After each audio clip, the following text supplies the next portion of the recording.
नमस्कार, आज का मुद्दा देख रहे हैं आप। आपके साथ मैं हूं अर्पिता आर्या। कृषि सुधार कानूनों के विरोध में किसानों के आंदोलन का आज 28वां दिन है। किसान नेता सरकार से बातचीत पर आज फैसला ले सकते हैं। वहीं नए कानून पर किसानों का भ्रम दूर करने के लिए सरकार की तरफ से ताबड़तोड़ कोशिशें जारी हैं। बीजेपी के तमाम नेता अलग अलग राज्यों में, शहरों में लगातार किसान सम्मेलन और चौपाल के जरिए कृषि सुधार कानूनों की खूबियां बताने में जुटे हैं। एक बार फिर रक्षा मंत्री राजनाथ सिंह ने किसानों से जल्द आंदोलन वापस लेने की अपील की। वहीं पूर्व प्रधानमंत्री चौधरी चरण सिंह जी की जयंती पर बागपत में किसान सम्मेलन का आयोजन किया जा रहा है। बीजेपी सांसद सत्यपाल सिंह इस सम्मेलन में मौजूद रहेंगे। बीजेपी महाराष्ट्र के पुणे में एक बड़े किसान सम्मेलन का आयोजन करेगी। इसके अलावा बीजेपी जयपुर के पास किसान चौपाल करेगी। बीजेपी और केंद्र सरकार की पूरी कोशिश कृषि सुधार कानूनों पर किसानों के भ्रमजाल को दूर करने की है।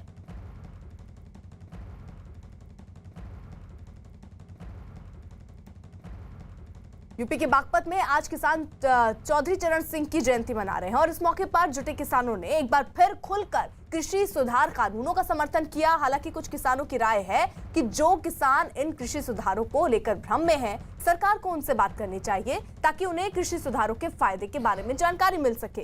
कार्यक्रम में मेरठ से पहुंचे किसानों ने दावा किया कि नए कृषि सुधारों से उन्हें गन्ने की फसल में फायदा हुआ है और जो किसान आंदोलन पर बैठे हैं वो साजिश का शिकार हुए हैं। मसला था। हमारे साथ किसान मौजूद हैं। सबसे पहले आप बताएं, आपसे थोड़ी देर पहले बातचीत हो रही थी कि आप कह रहे कि किसान कानून जो है वो फायदेमंद है, लेकिन बाकी किसान फिर आंदोलन पे क्यों हैं? ये अपना अपना अलग अलग स्वार्थ है जी। वैसे किसान आंदोलन जो है वो सही नहीं है। क्यों? क्योंकि गवर्नमेंट ने जो काम किया, मोदी सरकार ने जो काम किया, वो बहुत सोच समझकर बहुत अच्छी नीति तय करा है। ठीक है, आप कह रहे हैं कि अच्छे नीति से क्या, आप लोग भी गन्ना के बड़े किसान हैं, आप लोग का भी अनुबंध होता है, लेकिन गन्ने को लेकर बार बार हम लोग सुनते हैं कि आप लोग की आज ये समस्या है, वो समस्या है। तो गन्ने का जो अनुबंध तरीके से आप लोग काम करते हैं तो उससे फायदा हुआ है इलाके में या नुकसान? उससे फायदा हुआ है जी। कैसे फायदा हुआ है सर? कैसे फायदा हुआ गन्ने से? गौरव जी, कैसे फायदा हुआ? आप तो यहाँ के स्थानीय कार्यकर्ता भी हैं और किसान परिवार से भी जुड़े, कैसे फायदा हुआ? सर फायदा इसलिए हुआ है कि हमारे पास कॉन्ट्रैक्ट है, हमारे पास फिक्स रेट्स हैं। अगर ये कॉन्ट्रैक्ट ना होते, फिक्स रेट्स ना होते तो हमें ये पैसा ना मिलता। और जब ये बिल आया है इससे सभी किसानों को फ़ायदा होगा, सिर्फ गन्ने वालों को नहीं, बाकी सब किसानों को फ़ायदा होगा। जो बीच के दलाल हैं सब निकल जाएंगे। नहीं, मैंने तो सिर्फ गन्ने का एक उदाहरण दिया। धान, गेहूं या बाकी जो फसल है उसमें आप लोग को फ़ायदा होगा? फ़ायदा होगा। अगर ये बिल वो चलता है तो इससे हमें किसानों को काफ़ी फ़ायदा होगा। जैसे गन्ने से फ़ायदा हो रहा है, ऐसी और फसल से भी हमें फ़ायदा होगा इसका।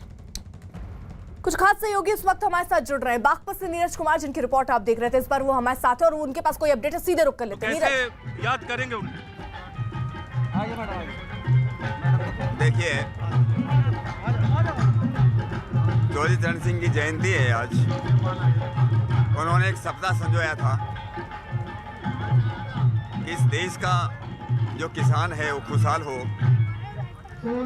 उन्होंने 1981 में किताब लिखी कि भारत की आर्थिक दुर्दशा क्यों है, और उन्होंने कहा था कि देश की खुशहाली का रास्ता किसान के खेत खलिहान से होकर के गुजरता है। कुछ लोगों ने शायद किताब पढ़ी भी होगी। उन्होंने कहा था जब तक किसान खुशहाल नहीं होगा, जब तक किसान आज़ाद नहीं होगा, जब तक किसान के ऊपर से पाबंदी नहीं हटेंगी, तब तक देश खुशहाल नहीं हो सकता, न देश खुशहाल हो सकता जी। आज इसलिए कि उनके स्वर्गवास के 33 वर्षों के बाद उनके सपनों को पूरा करने का काम देश के यशस्वी प्रधानमंत्री मोदी जी ने किया है। और इसलिए आज यहाँ पर हजारों किसान इकट्ठे होकर के जो 3 कृषि कानून आए हैं उनका समर्थन करेंगे और मोदी जी का उनका जो है धन्यवाद करेंगे। मोदी जी ने आपसे थोड़ी देर पहले ट्वीट किया है कि चौधरी चरण सिंह को हमेशा गांवों के लिए, किसानों के लिए काम करने के लिए याद किया जाएगा। एक तरफ बहुत किसान बैठे भी हैं, आप लोग को भी उनकी चिंता है, बातचीत की पहल आप लोग बार बार कर रहे हैं। उनसे क्या अपील करेंगे कि वो गतिरोध का रास्ता छोड़ के बातचीत का रास्ता अपने? देखिए, मैं जितने अपने किसान भाई हैं जो कुछ लोगों के बहकावे में आकर के, विशेष रूप से पंजाब से शुरू होकर के जो दिल्ली के बॉर्डर पे, दिल्ली की सीमा पर बैठे हैं, मैं उनसे एक अपील ज़रूर करूंगा कि अपने इतिहास को देखें। चौधरी चरण सिंह से पहले, आज़ाद भारत से पहले, चौधरी सर छोटू राम जी ने इस देश के किसानों को साहूकारों से मुक्ति दिलाई थी। चौधरी चरण सिंह जी ने जमींदारों से मुक्ति दिलाई। आज 2020 में बिचौलियों से मुक्ति दिलाने का काम मोदी जी कर रहे हैं। जिस बात को पिछले आज़ादी के बाद हमारे सारे किसान नेता इस बात की मांग करते रहे, चौधरी टिकैत महेंद्र सिंह टिकैत ने 1993 में ये मांग उस समय के प्रधानमंत्री पीवी नरसिंह राव के सामने रखी थी कि किसानों के ऊपर से पाबंदी उठाई जाए, जहाँ चाहें अपनी पैदावार को बेच सकें, उनका टैक्स कम हो, उनकी लागत कम हो। तो आज जो है कुछ लोगों ने, आप इस बात को आपको सोचना चाहिए कि किसान तो सारे देश के अंदर हैं, केवल ये आंदोलन जो है पंजाब में क्यों शुरू हुआ? जिन लोगों को मालूम है मंडियों का दरबार, मंडियों में कितना टैक्स लिया जाता है, कितना कमीशन लिया जाता है, कितना भ्रष्टाचार होता है।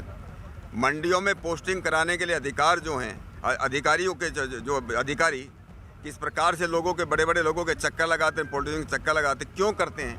क्योंकि हमारी मंडी भ्रष्टाचार के केंद्र बन चुके थे और सबसे ज़्यादा टैक्स अगर इस देश में मंडियों का है और जो किसानों से वसूल किया जाता है 8.5%, वो केवल पंजाब के अंदर है।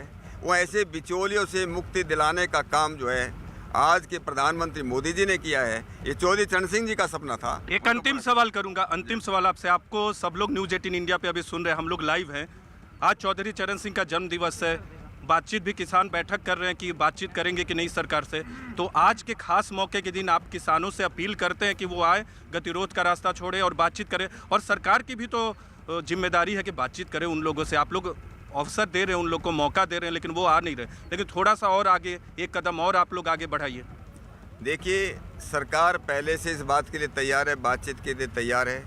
लोकतंत्र के अंदर वाद विवाद हो सकते हैं, संवाद होना चाहिए, लेकिन कोई विरोध जो है, विरोध लोकतांत्रिक होना चाहिए। लेकिन धरना देना, हजारों लाखों लोगों का रास्ता रोकना, ज़्यादातर इस बात को लोग समझते हैं कि ये नहीं होना चाहिए। मैं सभी से अपील करूँगा, अगर वो कानून पढ़ लें, अगर खुद हमारे किसान नेता जो आज वहाँ बैठे हैं, अगर इन तीनों कानून, मैं किसान का बेटा हूँ जी, मेरी रगों में, मेरी नसों में 2-4 नहीं, हजारों किसान पीढ़ियों का खून बहता है। मैंने इन कानूनों को ठीक से पढ़ा है और मैं इस दावे के साथ कह सकता हूँ कि ऐसे कानून, जिस प्रकार से जो है देश को आज़ादी 1947 से मिली, हमारे उद्योग धंधों को आज़ादी जो है 1991 में मिली, लेकिन किसानों को असली आज़ादी 2020 में मिल रही है। इन कानूनों को पढ़ने के बाद कोई किसान जो है इनके विरोध में नहीं होगा। और फिर भी जो है सरकार तैयार है कि हम तो बातचीत करने के लिए तैयार हैं। भाई, हम लोगों ने बिल्डिंग बनाई है, बिल्डिंग बनाने में मान लीजिए किसी का बाथरूम टॉयलेट में कुछ गड़बड़ हो जाए तो उसके लिए सारी बिल्डिंग तो नहीं तोड़ेंगे ना, बाथरूम को ठीक करेंगे। अगर लगता है किसानों को लगता है कि भाई कानून है, इन कानूनों में कहीं कुछ उनके हिसाब से कुछ कमी रह गई, बातचीत के लिए तैयार है। इसके लिए ये मांग करना कि कानूनों को पहले वापस लो, उसके बाद हम बात करेंगे, मुझको लगता है वो ठीक नहीं। तीनों कानून वापस नहीं हो। देखिए, सरकार का बार बार, इस देश के प्रधानमंत्री मोदी जी, इस देश के कृषि मंत्री हमारे नरेंद्र सिंह तोमर बार बार वो कर चुके हैं। हम बातचीत के लिए तैयार हैं। ये कानून उनके कल्याण के लिए बने हैं, उनके इंटरेस्ट के लिए बने हैं, उनके फेवर के लिए बने हैं। जो अगर कुछ बात है, हम बातचीत करके तैयार हैं। बिल्कुल बातचीत करने को तैयार है, लेकिन कानून वापस नहीं होगा। सत्यपाल सिंह थे हमारे साथ, यहाँ एक चौपाल करने आए हैं और किसान उनका समर्थन करेंगे, मोदी सरकार का समर्थन करेंगे किसान। चौपाल के तहत लोगों को संबोधित भी करेंगे सत्यपाल सिंह, और ये तैयारी की गई है। देखिए, आप जानकारी दे रहे हैं, आज जगह जगह पर बीजेपी के नेता पहुंच रहे हैं, वो चौपाल कर रहे हैं, किसानों के बीच ये संदेश पहुंचाने की कोशिश कर रहे हैं कि ये कानून जो है वो आपके फायदे के लिए। जयपुर का रुख कर लेते हैं, भवानी है वहां पर, और वहां पर भी चौपाल का आयोजन किया गया है। भवानी, देखिए, पहले मैं एक चौपाल की तस्वीर बताता हूँ। जयपुर जिले का चकवाड़ा गांव है और इस वक्त बीजेपी की चौपाल कुछ देर में शुरू होने वाली है।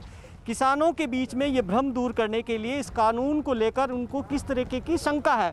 किसान काफ़ी संख्या में यहाँ पर पहुँच चुके हैं। हम पहले किसानों से बात कर लेते हैं। आप बताएं, ये जो कानून है, तीनों कानून, इसको लेकर किसी तरीके की शंका है आपको? ये बिल्कुल ठीक है, सब सही है, कानून सही है। सब किसानों के लिए कैसे फायदेमंद होंगे? फायदेमंद हो गए कि उधर सरकारी नौकरों की केसीसी बंद हो जाएगी। आप बताएं। हाँ जी, क्या ये इस किसानों को लेकर इस कानून में एक विकल्प दिया गया है कि आप मंडियों के अलावा बाहर भी बेच सकते हैं, ये ठीक है या नहीं है? बाहर भी बेच सकते हैं, मगर वो मंडी के अंदर क्या है कि थोड़ी सी व्यापारी लोग हैं जो मनमानी नहीं कर सकते। मंडियों में जो गवर्नमेंट रेट निकालती है उसके हिसाब से लेना पड़ता है। आप बताएं। जी, विषय ये था, मोदी सरकार, जैसे आप मान लीजिए मैं स्वयं एक किसान हूँ, स्थिति ये है कि जो दाल किसान की मूंग दाल है, एक उदाहरण के लिए मैं आपको बताता हूँ, 40 से 45 रुपए में किसान मंडी पहुँचाता है और व्यापारी जो उसको बेचता है सामान्य उपभोक्ता को, वो 80 रुपये 90 रुपये किलो में वो दाल बिक रही है। कस्टमर ने पूरा पैसा दिया लेकिन वो किसान तक नहीं पहुंचा। ये 45 रुपये बीच के कौन खा गया? ये वो बिचौलिया खा गया, वो मिडिल मैन खा गया। कानून से फायदा होगा? निश्चित रूप से आप ये मान लीजिए कि मोदी सरकार किसानों के लिए प्रतिबद्ध है, किसानों की आमदनी दुगनी करने के लिए। दुगनी। अच्छा, कॉन्ट्रैक्ट फार्मिंग का इसके अंदर दे रखा है कि कई किसानों को लेकर जो नेता कह रहे हैं, आंदोलन कर रहे हैं, वो कह रहे हैं कि इससे किसानों की ज़मीन पर कब्जा कर लेंगे कंपनियां, ऐसा कुछ है? मैं इस बिल के थोड़ा विरोध में हूँ, जिसका कारण ये है कि गवर्नमेंट कह रही है कि किसान अपना माल कहीं भी बेच सकता है। मैं ये कहना चाहता हूँ कि किसान जो है वो माल कहीं नहीं बेच सकता मंडी के अलावा, क्योंकि वो बता रहे हैं एमपी में, राजस्थान का किसान एमपी में जा करके कैसे माल बेचेगा? गवर्नमेंट कह रही है कहीं भी जाके बेच लो। यहाँ हमारे पास जो उत्पादन होता है 10 बोरी 20 बोरी 20 बोरी को लेके किसान एमपी जाएगा, उसमें इतनी लागत आएगी। इनको बड़ा कंफ्यूजन है। मैं थोड़ा सा इसी कंफ्यूजन को दूर करने के लिए भारतीय जनता पार्टी आज गांव-गांव ढाणी किसानों के बीच में जा रही कि कांग्रेस पार्टी ने जो भ्रम फैलाया है कि साहब कौवा आपके कान ले गया, पर किसानों ने कान लगाकर हाथों पे लगा के देखा नहीं कि कौवे हमारे कान ठिकाने है कि नहीं है, वो उस कांग्रेस पार्टी के झांसे में आ रहे हैं। इसलिए किसानों के बीच में आज हम आए उन्हें ये बताने के तुम्हारे कान ठिकाने पर है। ये कांग्रेस भवानी रहिए जरा साथ। देखिए, किसान आंदोलन के मुद्दे पर यूपी के मुख्यमंत्री योगी आदित्यनाथ ने एक बार फिर इशारों में विपक्ष पर हमला किया। योगी आदित्यनाथ ने आरोप लगाया कि जिन्हें देश का विकास अच्छा नहीं लगता और जो लोग देश के किसानों के चेहरे पर खुशहाली देखना नहीं चाहते, वो लोग आजकल किसानों को गुमराह कर रहे हैं। लखनऊ में आज किसान दिवस पर यूपी के मुख्यमंत्री ने चौधरी चरण सिंह की जयंती पर उन्हें श्रद्धांजलि दी, साथ ही किसानों को सौगात के रूप में ट्रैक्टर भी दिए। तो योगी आदित्यनाथ ने यहां सबसे पहले कार्यक्रम की शुरुआत श्रद्धांजलि से की, उसके बाद ट्रैक्टर का तोहफा दिया गया, 11 ट्रैक्टर दिए गए और योगी आदित्यनाथ ने यहां इस बात का जिक्र भी किया कि किसानों को भ्रम उनके बीच में फैलाया जा रहा है, भ्रमित उन्हें किया जा रहा है और इसीलिए जगह जगह चौपाल का कार्यक्रम बीजेपी की तरफ से किए जा रहे हैं। बिना किसी टैक्स के, बिना किसी सरचार्ज के किसान अपने उत्पाद को बाराबंकी या दिल्ली के अंदर या देश के अंदर किसी भी मंडी में ले जाकर के बेच सकता है और ज्यादा मुनाफा कमा सकता है। फसल तैयार होने के पहले ही अपनी उस फसल को बेचने का अधिकार किसान के पास होगा, लेकिन जिन्हें ये अच्छा नहीं लग रहा है कि मुनाफा किसान के खाते में जाए, वे लोग ही आज इसका विरोध करके गुमराह करने का कार्य कर रहे हैं। तो देखिए, एक तरफ किसान आंदोलन करने में जुटे हुए हैं, दूसरी तरफ सरकार जो है वो चौपाल कर रही है, नेता पहुंच रहे हैं किसानों को समझाने के लिए। इस बीच आज 2 बजे का वक्त बहुत महत्वपूर्ण है क्योंकि किसान आपस में, किसान नेता एक बैठक करेंगे और तय करेंगे कि आगे क्या रणनीति होनी है, सरकार से किस दिशा में बातचीत होनी है। दीपक, देखिए अर्पिता, बिल्कुल जरूरी है रणनीति पर आगे विचार किया जाना है क्योंकि सरकार के साथ बातचीत के कई रास्ते कई बार खोले गए, उसके बाद भी किसानों और सरकार के बीच जो बातचीत हुई कहीं ना कहीं अटक कर रुक गई।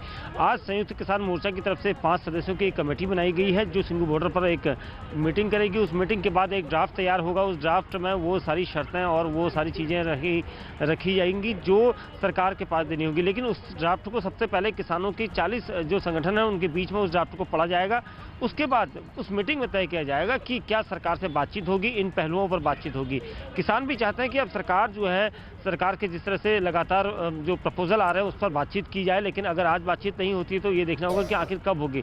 लेकिन आज उम्मीद ये जताई जा रही है कि आज किसान चाहेंगे कि सरकार से बातचीत हो, चाहे आज सरकार से किसी भी पक्ष में किसी भी तरीके से बात हो, लेकिन आज बातचीत होना बहुत ज़रूरी है क्योंकि किसानों को आज 28 दिन हो गए और वो भी चाहते हैं कि जल्द से जल्द आंदोलन किसी न किसी रास्ते से खत्म हो और यही वजह है कि आज उनकी बातचीत होगी। ठीक है दीपक, रहिए साथ। वहीं देखिए, राष्ट्रीय लोक दल के प्रमुख अजीत सिंह ने आज चौधरी चरण सिंह को श्रद्धांजलि दी, साथ ही एक बार फिर सरकार से कृषि सुधार कानून वापस लेने की भी अपील की। इस वक्त हमारे साथ मौजूद हैं चौधरी अजीत सिंह, उनसे बात करते हैं। सर, लगातार किसान जो है प्रदर्शन कर रहा है अपनी मांगों को लेकर, सरकार बातचीत का रास्ता जरूर खोल रही है। आज आप आने वाले थे, आपको भी मना किया गया था, क्या क्यों ऐसा हुआ?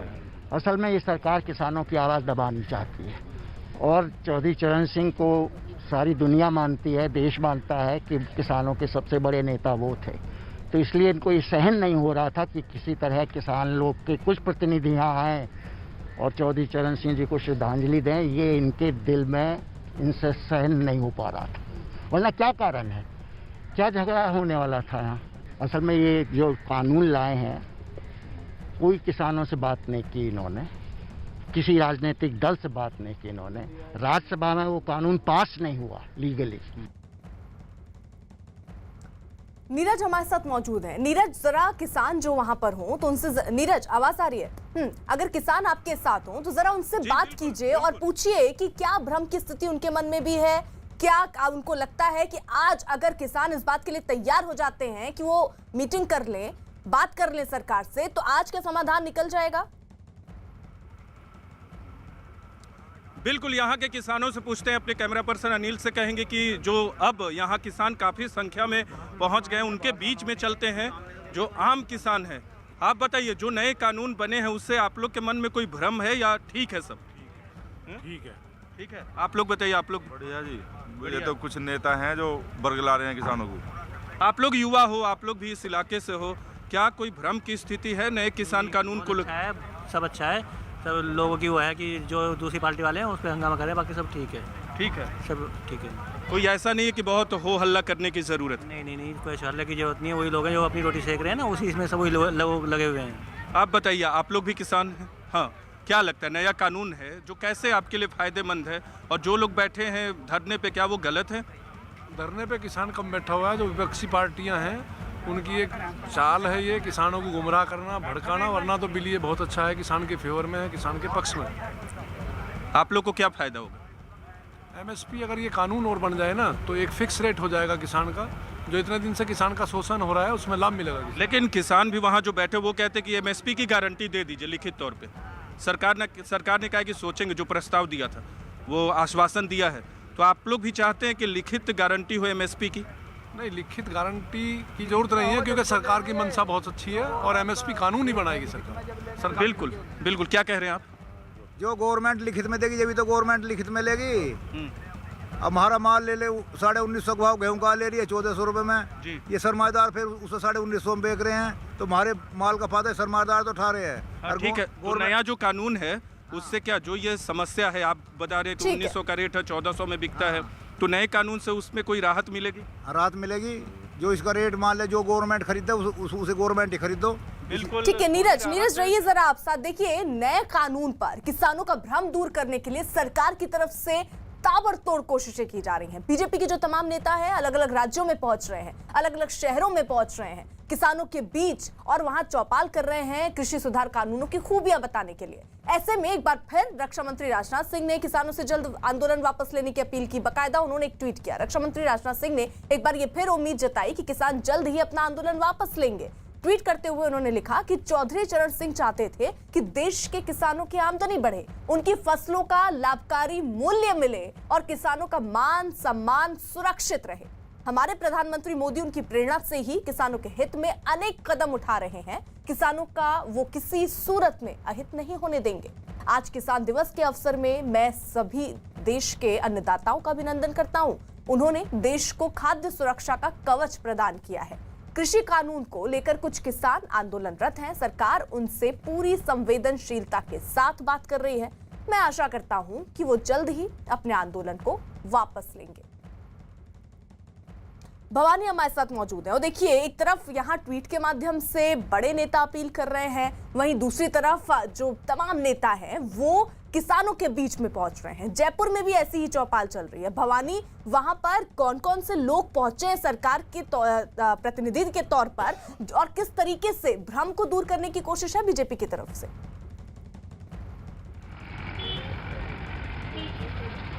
चौधरी आएंगे और यहाँ स्टेट लेवल के नेता हैं वो आएंगे, वो किसानों को बताएंगे। लेकिन उससे पहले देखिए कि पैम्पलेट्स बांट दिए गए किसानों को बीजेपी की तरफ से, जिसमें इन पैम्पलेट्स में बताया गया कि किस तरीके की जो आपकी शंका है उसका समाधान क्या है, झूठ क्या है, सच क्या है, ये इन पैम्पलेट में बताने की कोशिश की गई है। कुछ समझ में आया पैम्पलेट के अंदर कि किसानों में किस तरीके का झूठ फैलाया जा रहा है? क्या आया समझ में? क्या ठीक है ये कानून? गलत है। क्या लगा आपको गलत? गलत ही लगा इसमें। कुछ भी नहीं मिल रहा है हमारे को, न पैसे मिल रहे हैं इसके। तो ये कंफ्यूजन। और अभी यहाँ देखिए कि किस तरीके की समझाइश का काम यहाँ पर लगातार जारी है। आप बताएं कि क्या लगता है आपको कि जो एमएसपी गारंटी की बात बार किसानों की ओर से कही जा रही है, सरकार कह रही है कि हम लिखित में देने को तैयार है। मैं बताता हूँ आपको, मैंने अभी चना जिसका एमएसपी 5100 रुपये गवर्नमेंट बता रही है, और मैंने अभी चना दिया है और उसमें 4100 रुपये में दिया है, 10 किलो काट करके दिया है। अब मुझे बताओ, मुझे कहाँ एमएसपी मिल गया उसमें? गवर्नमेंट कह रही है एमएसपी देंगे। दूसरा मेरा एक ही प्रश्न है, अगर ये उसका क्लियर कर देते हैं कि कोई भी किसान जिसकी 20 एमएसपी वाला वो कहाँ बेचेगा? मैं आपको बताता हूँ, जैसे तीनों बिल राजस्थान जो मोदी सरकार लेकर आई है। अब रहिए जरा सा, देखिए राजधानी दिल्ली की सीमाओं पर कुछ किसान संगठन अब भी आंदोलन की आग को जलाए रखने की कोशिश कर रहे हैं, लेकिन देश के दूसरे हिस्सों में किसान इन्हीं कानूनों का फायदा उठा रहे हैं। कॉन्ट्रैक्ट फार्मिंग जैसे तरीकों का इस्तेमाल कर मालामाल हो रहे हैं। कैसे किसानों की जेब भर रही है और कैसे भ्रम जाल को तोड़कर किसान कृषि सुधार कानूनों के समर्थन में खड़े हो रहे हैं, इन तमाम सवालों से पर्दा हटाती है हमारी ये ग्राउंड रिपोर्ट। देखिए।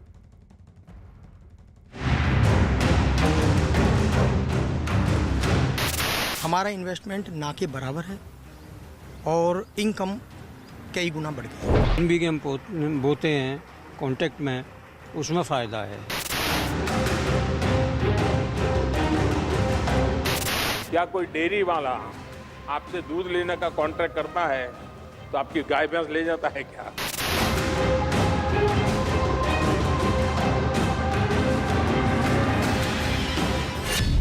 किसानों का भ्रम तोड़ती ग्राउंड रिपोर्ट।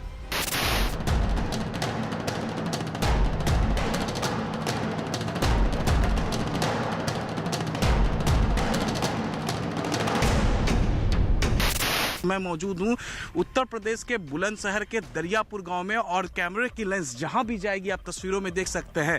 यहां पर 1262 बीघा माने 1262 बीघा की जो खेती है वो कॉन्ट्रैक्ट फार्मिंग के जरिए यहां पर होती है। यहां के जितने किसान हैं वो कॉन्ट्रैक्ट फार्मिंग पर निर्भर है। कंपनी से कॉन्ट्रैक्ट रूप में जुड़े हुए हैं। अब हम कंपनी हमें बीज देती है बेहतर, और उसके बोने के साधन देती है, गाजर बोने के, जिस एक लाइफ स्टाइल बदल गई है। मतलब खुद भी स्वयं किसान हैं, तो हम धान और गेहूं की खेती करते थे, लेकिन जब हमने गाजर का वहां से देखा और सीखा कि भी इसमें इतनी बचत है, तो हमने उन्हीं के साथ में कॉन्ट्रैक्ट फार्मिंग भी शुरू की। जो यहाँ से दूरी ज़्यादा पड़ती है, तो हमने एक अपना ये सेटअप जो है यहाँ अपने सभी गाँव के किसानों के जोड़ के एक सेटअप तैयार किया। कॉन्ट्रैक्ट फार्मिंग से किसान मालामाल।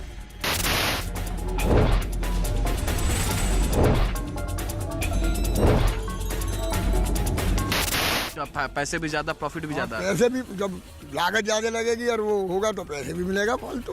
पैसे भी मिलता है। हाँ। तो खुश हैं आप इससे? कॉन्ट्रैक्ट फार्मिंग से आप खुश हैं? हाँ, खुश हैं। कॉन्ट्रैक्ट फार्मिंग से आप खुश हैं? हाँ, खुश हैं। माल उठाने के बाद हमने 15 दिन में अपने अकाउंट में पैसा जमा होते हैं। कृषि सुधारों से अन्नदाता खुश हुआ। दिल्ली की सीमाओं पर किसान 27 दिनों से आंदोलन का झंडा थामे विरोध प्रदर्शन कर रहे हैं। किसान कृषि सुधार कानूनों की मुखालफत में आवाज बुलंद कर रहे हैं, लेकिन दिल्ली से दूर खेतों में मौजूद किसानों के चेहरे अपनी लहलहाती फसल देखकर खिल रहे हैं। कृषि सुधार कानूनों की वजह से किसानों की बढ़ती आमदनी उनकी खुशी का सबब बन रही है।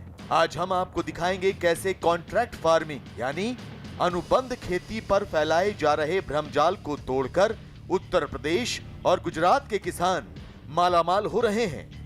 कैसे परंपरागत खेती छोड़कर कॉन्ट्रैक्ट फार्मिंग के जरिए किसानों की आय दोगुनी हो रही है। ठेके पर खेती का सच जानने के लिए सबसे पहले न्यूज़ 18 ने रुख किया दिल्ली से करीब 100 किलोमीटर दूर उत्तर प्रदेश के बुलंदशहर का।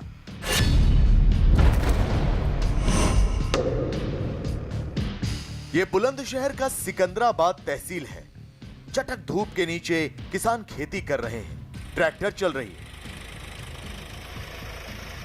फसल काटी जा रही है, तो यहां मौजूद किसानों की आंखों की चमक बता रही है कि कृषि सुधार कानून भले ही आंदोलन कर रहे किसानों को रास नहीं आ रहे, लेकिन इससे उनके हालात, उनकी जिंदगी जरूर बदल गई है। खासकर उस कॉन्ट्रैक्ट फार्मिंग से जिसे लेकर हौवा खड़ा करने की कोशिश की जा रही है।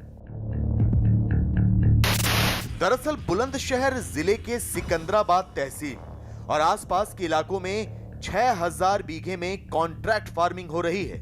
खास बात यह कि गन्ने, गेहूं और धान की खेती की जगह यहां सिर्फ गाजर की कॉन्ट्रैक्ट फार्मिंग हो रही है। लेकिन क्या कॉन्ट्रैक्ट फार्मिंग से किसानों को फायदा हो रहा है? क्या गन्ने की जगह अनुबंध खेती में गाजर उगाने से उनकी जेब भर रही है? ये जानने के लिए सबसे पहले न्यूज़ 18 पहुंचा दरियापुर गांव। सर 10-15 साल से कर रहे हैं सर। 10-15 साल से आपका कॉन्ट्रैक्ट फार्मिंग कर रहा है। जब कॉन्ट्रैक्ट फार्मिंग से पहले क्या आपका हालत था और आज की स्थिति क्या है? तब से तो बहुत ही बेटर है। इस टाइम बहुत अच्छा है। उस टाइम हम गेहूं की और धान की सीधी फसल करते थे। अब इस टाइम गाजर कर रहे हैं। गेहूं में हमें 4-5 हज़ार रुपये बीघे का वो मिलता था और गाजर में 15-20 हज़ार रुपये के आसपास पड़ जाते हैं। तो मशीनरी के पहले हम गाजर बोते थे, देसी भी बोते थे, तो वो नीचे बखेर के बोते थे। मशीन बढ़ गई है, मशीन पैड बीज की सहूलियत हो गई है और पैड है स्प्रे की, मतलब सारी सहूलियत काफ़ी अच्छी बढ़ गई है। विनय चौधरी तो खुश हैं, लेकिन क्या कॉन्ट्रैक्ट फार्मिंग से बाकी के किसानों को भी फायदा हो रहा है? ये जानने के लिए न्यूज़ 18 के रिपोर्टर ने रुख किया बलसुरी गांव का।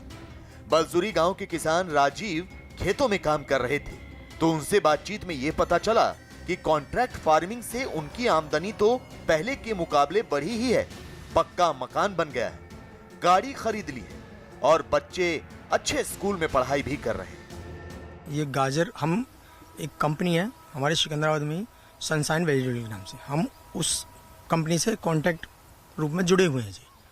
अब हम कंपनी हमें बीज देती है बेहतर और उसके बोने के साधन देती है, गाजर बोने के, जिस एक लाइफ स्टाइल बदल गई है, मतलब उन साधनों को कंपनी से मिलने के बाद। तो हम गाजर जो है वो जो हमें मशीन देते हैं उनसे हम गाजर बोते हैं और पैड पे गाजर बोती है। कंपनी किसानों को अच्छे बीज देती है, कंपनी किसानों को खाद देती है, कंपनी किसानों को उनकी फसल की अच्छी कीमत देती है। यही नहीं, फसल की बुआई से पहले ही उसकी कीमत तय कर दी जाती है। यही वजह है कि लालपुर गांव के जयवीर सिंह भी अब परंपरागत खेती से कॉन्ट्रैक्ट फार्मिंग की ओर मुड़ रहे हैं। फिलहाल ये सिर्फ 3 बीघे में ही ठेके पर गाजर की खेती कर रहे हैं, लेकिन इससे हो रहे अनगिनत फायदे भी गिनवा रहे हैं। हमारा जो सामान है वो अपना चला जाता है सही। मंडी में जाते थे पहले बगैर कॉन्टैक्ट के, जब उसके बाद में वहाँ पे कोई नहीं पूछता था किसी भाव, कॉन्टैक्ट में है हमारा ये हो जाता है तो हमें सही पैसे में दाम मिल जाते हैं। जाहिर है आपके जहन में भी ये सवाल कौन रहा होगा कि कॉन्ट्रैक्ट फार्मिंग होती क्या है। तो आपको बता दें कि कॉन्ट्रैक्ट फार्मिंग के तहत किसान अपनी जमीन पर खेती तो करता है, लेकिन अपने लिए नहीं बल्कि किसी और के लिए। इसमें किसान को पैसा नहीं खर्च करना पड़ता। कोई कंपनी या फिर कोई आदमी किसान के साथ अनुबंध करता है कि किसान की उगाई गई फसल को कॉन्ट्रैक्टर एक तय दाम में खरीदेगा। इसमें खाद और बीज से लेकर सिंचाई और मजदूरी, हर चीज का खर्च कॉन्ट्रैक्टर का ही होता है। ये है लाल कृष्ण यादव। लाल कृष्ण यादव वो शख्स हैं जिन्होंने साल 2000 में पार्टनरशिप में कंपनी बनाई और सबसे पहले अपने ही गांव में कॉन्ट्रैक्ट फार्मिंग शुरू की। आज इनके गांव के 1262 बीघा जमीन पर कॉन्ट्रैक्ट फार्मिंग होती है। लाल कृष्ण यादव ने कॉन्ट्रैक्ट फार्मिंग या कहें ठेके पर खेती को लेकर फैलाए जा रहे भ्रमजाल को तोड़ते हुए इसके फायदे गिनवाए। उसको डिस्ट्रीब्यूट करते हैं किसानों को, रेट उनका सोइंग से पहले हम डिसाइड कर देते हैं कि आपको ये रेट मिलेगा। उन्हें ना कहीं मंडी में जाना, ना किसी से भाव तय करना। जब उनकी फसल तैयार हो जाएगी, हमारी ही लेबर, हमारी टीम सारे इस काम को करती है।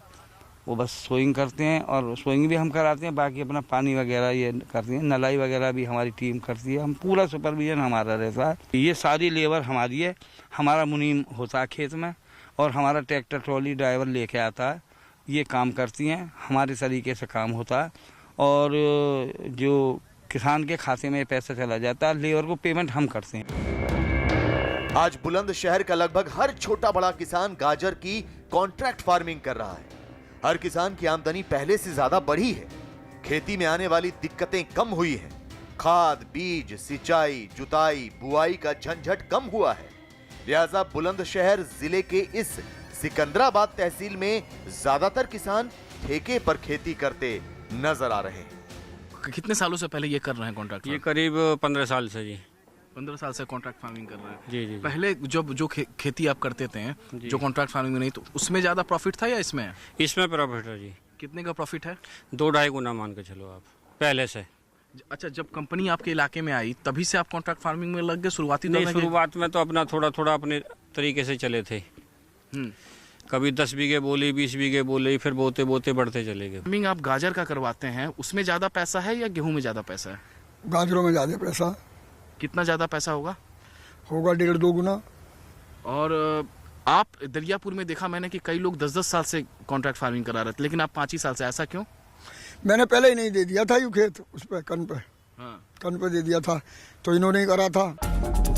बुलंदशहर जिले के किसान मालामाल हो रहे हैं। यहाँ के किसानों के चेहरों पर तसल्ली साफ नजर आ रही है। तो न्यूज़ 18 ने उस प्लांट का भी मुआयना किया जहाँ गाजर की कॉन्ट्रैक्ट फार्मिंग के बाद उसकी धुलाई और पैकिंग होती है।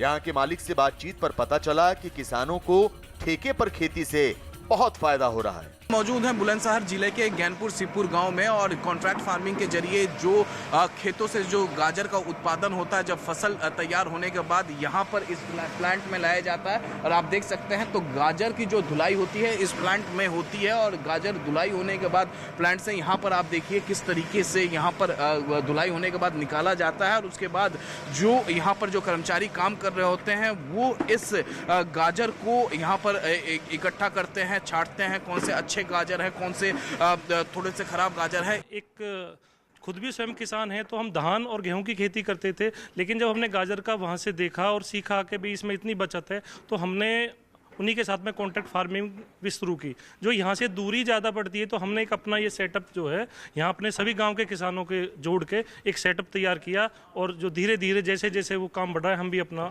इसको बढ़ा रहे हैं। हाँ जी। बुलंदशहर में कॉन्ट्रैक्ट फार्मिंग का चलन बढ़ रहा है। 20 साल पहले शुरू हुआ यह सिलसिला कृषि सुधार कानून आने के बाद रफ्तार पकड़ चुका है। यहाँ कोल्ड स्टोर भी बनने लगे हैं। बुनियादी ढांचा मजबूत हो रहा है। केंद्र सरकार ने कृषि सुधार कानूनों में कॉन्ट्रैक्ट फार्मिंग पर ऐसे नियम बनाए हैं जिनसे किसानों की खुशहाली बढ़नी तय है। तो आपको बता दें कि कॉन्ट्रैक्ट फार्मिंग यानी ठेके पर खेती के फायदे क्या हैं। कॉन्ट्रैक्ट फार्मिंग से किसानों को बेहतर कीमत मिलती है। बाजार भाव में उतार चढ़ाव का फर्क नहीं पड़ता। किसानों को बड़ा बाजार मिलता है। किसानों को सीखने के अवसर मिलते हैं। खेती के तरीके में सुधार होता है। किसानों को बीज, खाद में मदद मिलती है। फसल की गुणवत्ता और मात्रा में सुधार होता है। मैं आपसे जानता हूं, क्या कोई डेयरी वाला आपसे दूध लेने का कॉन्ट्रैक्ट करता है तो आपकी गाय भैंस ले जाता है क्या? कोई फल सब्जी खरीदने का उद्यम करता है तो क्या आपकी जमीन ले जाता है, क्या आपके प्रॉपर्टी उठा के ले जाता है क्या? देश के प्रधानमंत्री नरेंद्र मोदी ठेके पर खेती को लेकर बनी भ्रम की दीवार को ढहाने की कोशिश कई दफा कर चुके हैं। देश के कृषि मंत्री भी आंदोलन कर रहे किसानों को इस बारे में समझा चुके हैं। लेकिन अब भी राजनीति की थाली में परोसी गई आशंकाओं ने आंदोलन कर रहे किसानों को भ्रमित कर रखा है। जबकि सिर्फ उत्तर प्रदेश ही नहीं बल्कि देश के दूसरे हिस्सों का किसान भी कॉन्ट्रैक्ट फार्मिंग के फायदे उठा रहा है।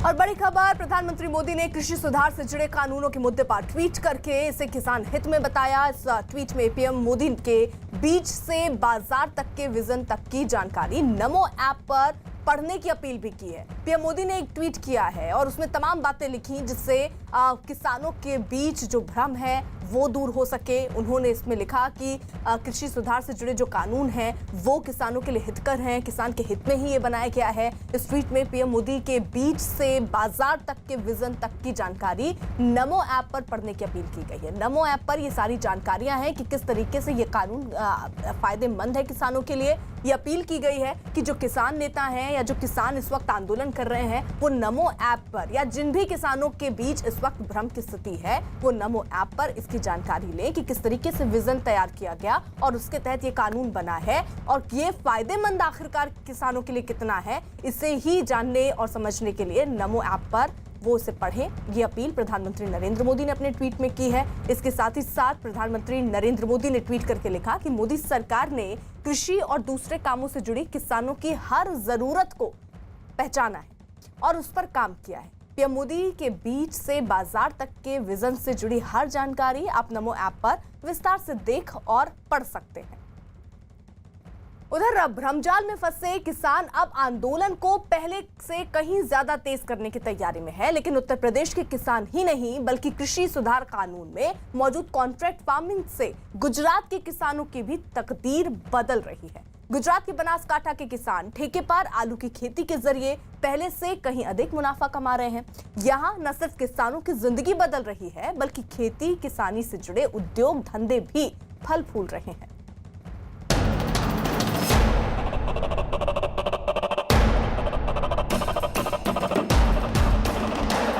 कॉन्ट्रैक्ट फार्मिंग में कोई दिक्कत नहीं रहती कि अपना फिक्स किया हुआ भाव, तो माल ज़्यादा पकता है तो भाव गिर जाता है। ठेके पर खेती का पूरा सच, भ्रमजाल पर भारी हकीकत। क्या कॉन्ट्रैक्ट फार्मिंग किसानों के लिए हानिकारक है? क्या ठेके पर खेती से किसान बर्बाद हो जाएगा? क्या अनुबंध पर खेती से किसान कंपनियों का मजदूर बन जाएगा? ऐसे ही सवालों से भ्रम का जाल बिछाया गया और किसान आंदोलन पर आमादा हो गए। लेकिन भ्रम की इस दीवार को तोड़ती ये तस्वीरें देखिए। गुजरात के बनासकांठा की ये तस्वीरें जाहिर करती हैं कि किसान खेती में व्यस्त है। किसान कृषि सुधार कानूनों की मुखालफत नहीं कर रहा। यही नहीं, किसान ठेके पर खेती से मालामाल भी हो रहा है। गुजरात की आलू नगरी के तौर पर प्रसिद्ध बनासकांठा जिले के कुंभलमेर गांव के किसानों से मिलिए, जो कॉन्ट्रैक्ट फार्मिंग से साल में 2, 4 या 5 लाख नहीं बल्कि 25 लाख की कमाई कर रहे हैं। दरअसल बनासकांठा जिले में किसान पिछले 10 साल से कॉन्ट्रैक्ट फार्मिंग कर रहे हैं। जिस कॉन्ट्रैक्ट फार्मिंग को खत्म करने के लिए दिल्ली की सीमाओं पर किसान आंदोलन कर रहे हैं, उसी के इस्तेमाल से यहाँ के किसान अपनी जेब भर रहे हैं। यहाँ आलू की कॉन्ट्रैक्ट फार्मिंग से किसानों के चेहरे खिल उठे हैं। मैं 20-22 बीघा में आलू की खेती की और हमारे लड़के ने 80-85 बीघे में किए थे। और ये भी हर बीघे में और 1 एकड़ में कम से कम 60-70 हज़ार ही हमने नेट प्रॉफिट रहता है कॉन्ट्रैक्ट फार्मिंग में। जब आलू के बीज पड़ता भी तो कोई 50-60 हो जाते हैं, कोई दिवस 200 हो जाता है, तो ये तो कोई हमें दिक्कत नहीं है। अभी तो हमें 180 के 193 तक हमें बेचते हैं, हमारा फिक्स हो गया। जितना पाया उसके जो जितना माल उठाया इतना पैसा हमारे अकाउंट में जमा हो जाता है। बनासकांठा का डीसा तहसील गुजरात का सबसे ज्यादा आलू पैदा करता है। यहाँ के करीब 3000 किसान सालाना 2.5 करोड़ बोरी आलू का उत्पादन करते हैं। हालांकि पहले ज्यादा पैदावार होने की वजह से यहाँ के किसानों को आलू की सही कीमत नहीं मिल पाती थी। किसानों को अपनी फसल मंडियों में औने पौने दामों पर बेचनी पड़ती थी। लेकिन अब यहाँ के किसानों ने प्राइवेट कंपनियों का सहारा लिया, जो आलू से चिप्स वगैरह बनाती हैं, जिससे किसानों को आलू की सही कीमत भी मिल रही है और खेती में होने वाला नुकसान भी कम हो गया है। पूरा दाम नहीं मिलता था, पीछे अपने उसके माल के पीछे आमदनी के लिए पीछे अपने चप्पल घिसने पड़ते थे। अभी तो जो माल उठाया खेत में से व्यापारी अपने जो कंपनी वाला कॉन्ट्रैक्ट फार्मिंग वाला कंपनी हमारे खेत में बीज भेजते हैं, आधा पैसा देने का, आधा पैसा बाद में जब माल उठाते हैं तब अपने बिल में दिखाते हैं। एक कंपनी डीसा तहसील में करीब 1400 किसानों के साथ पिछले 8 साल से कॉन्ट्रैक्ट फार्मिंग करवा रही है। अच्छे दाम पर आलू की फसल खरीद रही है। तो आपको बता दें कि उत्तर गुजरात के 3000 किसान ठेके पर खेती कर रहे हैं। तो गुजरात में 2500 से 3000 फार्मर हमारे साथ जुड़े हुए कॉन्ट्रैक्ट फार्मर के साथ, और बनासकांठा की बात की जाए तो 1300 से 1400 फार्मर हमारे साथ कॉन्ट्रैक्ट में जुड़े हुए हैं। और स्पेशली डीसा जो आलू का हब गिना जाता है उसमें 400 450 थे 500 फार्मर हमारे साथ कॉन्ट्रैक्ट फार्मिंग से जुड़े हुए हैं। जो कॉन्ट्रैक्ट फार्मर है उनको कोई तेजी मंदी से कोई लेना देना नहीं होता है। हमारे साथ जो जुड़े हुए फार्मर है उनको हम सीड प्रोवाइड करते हैं। हम जो बुकिंग करने से पहले हम फार्मर को सारा सिस्टम समझा देते हैं कि इन रेट से हम सीड आपको देंगे, इन रेट से आपको आपके पास से खरीदेंगे, ये हमारी तरफ से फैसिलिटी होगी। वो सारा चीज़ हम फार्मर को समझाने के बाद उनके साथ कॉन्ट्रैक्ट करते हैं। जाहिर है कृषि सुधार कानूनों से किसानों को फायदा हो रहा है, उनकी आमदनी बढ़ रही है, लेकिन कुछ किसान संगठन भ्रम में फंसकर आंदोलन का रास्ता अख्तियार किए हुए हैं। हालांकि किसानों को मनाने और बातचीत के जरिए मुद्दा सुलझाने की कोशिश अब भी जारी है। देश के कृषि मंत्री नरेंद्र तोमर ने किसानों के साथ एक अहम बैठक भी की। इस बैठक में किसान संघर्ष समिति और इंडियन किसान यूनियन से जुड़े किसान नेता मौजूद रहे।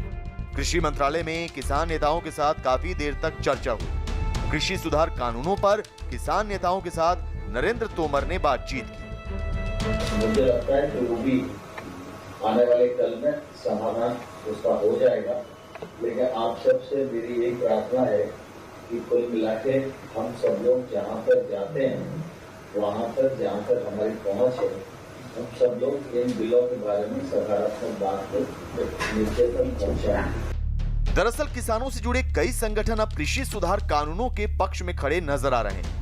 गौतम बुद्ध नगर के किसानों का ये हुजूम इसकी तस्दीक भी करता है, जो कृषि सुधार कानूनों के समर्थन में हजारों की तादाद में ट्रैक्टर ट्रॉली लेकर निकले।